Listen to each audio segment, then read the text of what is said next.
right, welcome to Inside the Huddle. It's episode 31, and I'm your host, Tom Brown, and joining me today is wrestling coach Marty Hauck. Hey, thank you for having me. Hey, thanks for being here. Again, exciting time, man. We had a great season. Today we're going to talk about the Lady Bulldogs Wrestling team because they got districts coming up. And I know it's been a really good season for them so far, a lot of stuff going on. Why don't you just recap the season a little bit, talk about how it's been successful, and maybe some of the highlights from the season. Yeah, sure. So, the ladies have done an outstanding job. We've had great numbers all year long. A lot of newer faces in the program, and they've stepped up and they've picked up on the technique and the technical side and just the competitive side of things, but they've really built relationships with our veterans, right?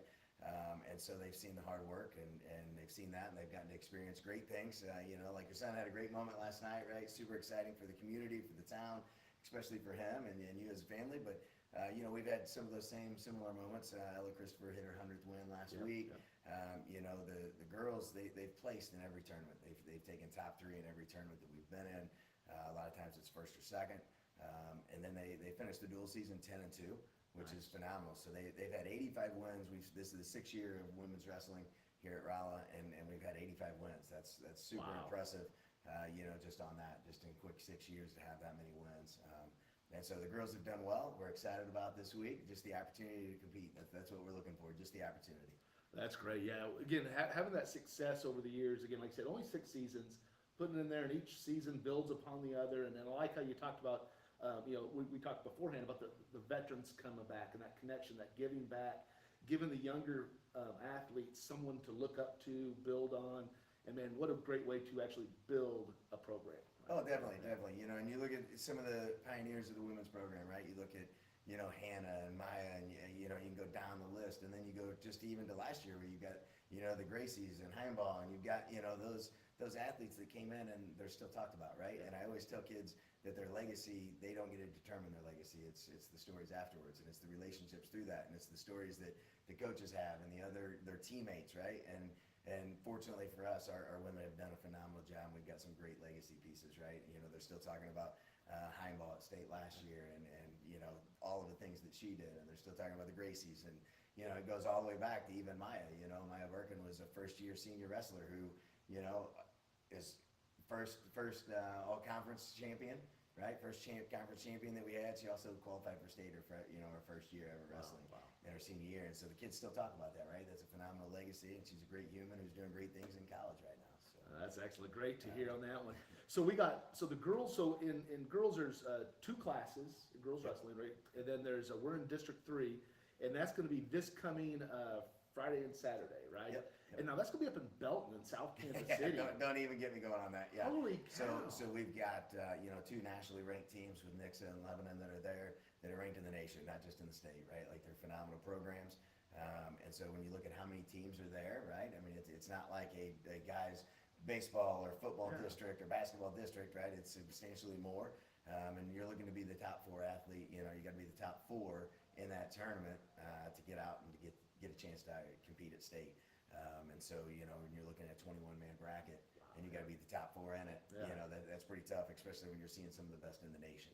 So, oh, definitely. Yeah, that was the thing that threw me off when I first looked at it, and I saw those 21 teams and only 4 districts to go on. And I just again, I'm going back from some of the sports where we've had, 4 teams or 6 teams or at least 8 teams at a maximum to advance. And so, again, one of the cool things about wrestling is it's individuals competing, but it's also the teams competing. So individuals are competing again to be that top 4 and obviously the district winner, but then you're also looking for the team to be placing as that district overall winner too. And so again, you have that chance at state. Yeah, and so each individual, like every win that you get, you're getting 4 points. So if you pin them, you get 4 points. If you just beat them, you get 2 points for the team. The team gets 2 points, right? But if you pin them, you get 4 points. So you want the extra, you want the pins, you want the bonus points, the tech falls, the superiority or mercy rule, I guess, if you want to call it, right? So we call it superiority or tech fall. And so we're looking for those to get the extra points, and that's how you go. So we've got years where we placed in the top 10. 1 year, you're looking at Tristan Barr and Coleman Brainerd, and we sent 4 kids to state, all 4 medaled, and we took out, I think we finished 6th or 7th place in state that year. Because every time they competed, they got the bonus points, they got the extra pins, and they advanced in the tournament. So the further you advance and the higher placement you have, then you're right there. You know, then it helps the team. So looking at seedings and matchups. So again, like you said, you have two, not just state ranked teams, two nationally ranked teams that are in your district. So how do they work that out with 21 teams? I mean, I'm sure, you know, not every weight class is going to be represented. Yeah. Yeah, and No. so so there's 14 weight classes, and so I'll go to a seed meeting, and this is what we've been doing. So every match, kid gets 45 matches for the season. That's their maximum number. Most of our kids, because we're on a different periodization planning and different things, so we're usually right around 40 matches is what we've got. We do have some of our athletes that have 45 matches. We do have some of our athletes, you know, that are at 20 matches. So it kind of depends on them and their health throughout the season, right? But then we will go in and every match throughout season counts. So if you and I, if we're both thrown up for a 2 seed, then you're looking at who did we wrestle that's counted. Okay. And did I pin them? Did you beat them by decision? Then I would have it over you, right? So it's not just head to head. Like I could pin you and you could still get a higher seed than me because of all of our common opponents, you could get backside points to come back. And so we throw all 21 names in. When we go to the seed meeting, it will start at 100. We'll throw in Kira Cedarberg. I think she's going to get a very high seed. I think she's done extremely well this year. You know, she's ranked in state, been ranked in state, all those things. Returning state qualifier. So that's another point that she gets is she's a returning state qualifier. So, you know, so automatically that gives her a +1, right, in the seeding. So now we'll say 100's open. All 21 teams can throw who wants the number 1 seed. You have the option to throw that kid in or keep that kid out, right? Once they're thrown in, they have to stay in. So if I throw Kira in for the 1 seed, then what she say she doesn't get the 1 seed, she's automatically in for the 2 seed. I can't pull her back out at that point. Because there is some games, you know, where you want to play, right? There's certain people that you kind of want to avoid to later rounds or whatever. I mean, to be the best, you got to beat the best. But, you know, there's certain rounds that you'd like to see them in a later round. So, you know, so that's kind of how that's done. You know, it goes all off of track wrestling. So every coach has to put in every result. And so that's what I'm doing now is like I've got, as crazy as it sounds, you've got 14 weight classes, 21 teams, and I know every wrestler that I'm predicting for every team. So like Nixa, I know their predicted lineup that I think they're going to put in because a lot of teams are like us where they've got multiple kids in the same weight class. So who are they going to put, right? Who's going to be their best chance at the state series? So, so that's what I'm doing right now. That's what I've been doing for the last, you know, I mean, every day I'm just keeping it updated of who's dueling, who's doing this. I'm scouting, I'm asking for film, you know, I'm getting film, so on and so forth. You know, trading what's the tendencies of the other wrestler, just like every other sport. So we talked before that you have, you know, you got your sports psychologist on staff. That's right. And we got our assistant coaches and all helpers. Yes. Do you have a data scientist or data analyst on staff? Because that's what it seems it's going to be with the number crunching on that. Well, and what we're doing for the guy side too, right? So you're doing it for 28 weight classes, you know, and you're doing it for multiple teams. And so, but one thing that we do in our program is we don't want an athlete, because it's so mental. Athletics is so the sports psychology is so big in it. And so one of the things that we do is we look at if a kid goes to a tournament and they go 0-4 or they go 1-4, well, they need a little more time in the practice room before we compete. So we do have that statistical, and I'm a baseball guy, so I'm a stat geek, and so I break this stuff down and I look at it and I say, man, this kid, you know, for the last week they've struggled. They're 500. Okay, let's get them back in the room and let's work on specific technique to focus on and bring them back in. Because we don't want to worry about the outcome. We want to worry about the process, right? And so we want to worry about, are we getting to our setups? Are we getting to our takedowns? Are we executing the things that we're working on in the practice room?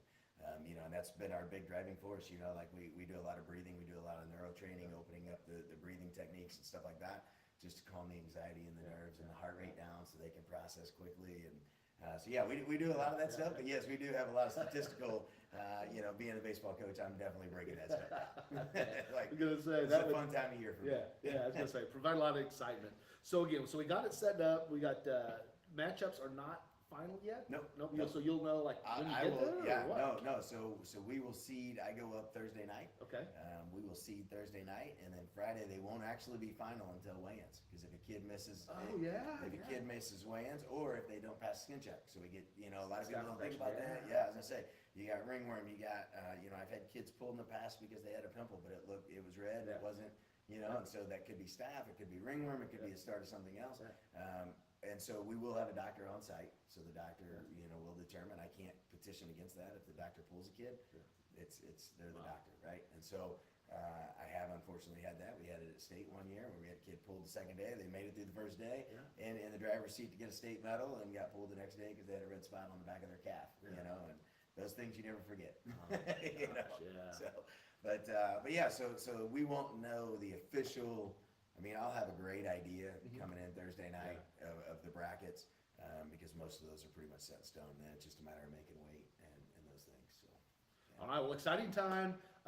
Friday night and Saturday, or Friday, right? Yep, It starts yep. early, probably. Afternoon. Afternoons, Yep, goes afternoon, and then again, then you're gonna have Saturday to finish everything up, and then the state matches will be what, the Yeah, it'll be 2 weeks. So, 2 weeks so then after the the girls will have 2 weeks because we go girls this week. Next week it'll be guys, and then we put them all back together, guys and girls that stayed at the Mizzou Arena the following week. Well, that's gonna be a So- great environment. Oh, yeah, And no, I know it's you've been up there super fun. before watching some matches as well. Yeah.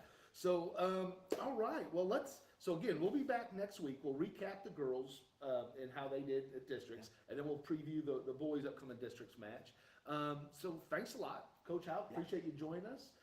Tomorrow, I'm gonna be talking to Coach Miller about the basketball program, catch up. We're gonna have some other things. There's some senior nights. We may try and hit up some of the individual winners as they advance. We'll do some things like that. So over the next few weeks, it's gonna be a busy time on Inside the Huddle. So again, for Coach Marty Hauck, I'm Tom Brown. Thank you for joining us, and we'll see you on the next episode of Inside the Huddle.